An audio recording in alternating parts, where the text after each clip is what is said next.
nagkaroon po ng consultation ng mga political parties, no? Sila po ay nabigyan ng kopya nitong complaint na ito, pinag-aralan, inanalyze po nila at pumirma po ang ibang mga membro na sumang-ayon po dito. At wala hong kapalit dito.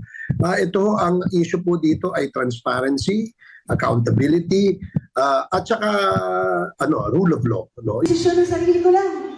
Tama po? Hindi naman ako kinutawan ng Distrito 2 para hindi ko tanongin kung ano yung kinakatawan ko. Tama po ba ako doon? Kaya tinanong ko, alam niyo po ba sa totoo lang, mas marami sa kanila ang pabor sa impeachment. Ayan, kasi po ganito.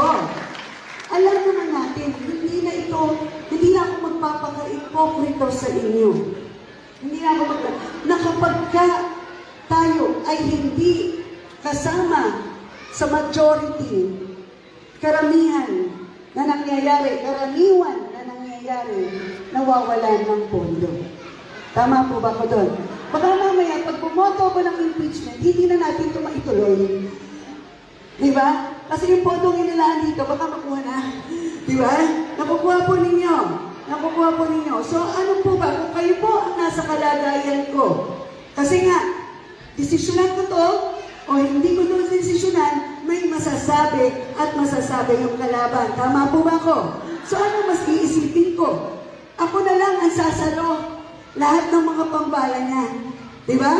Pero ang importante, nasalig ko yon para hindi kayo mawalan.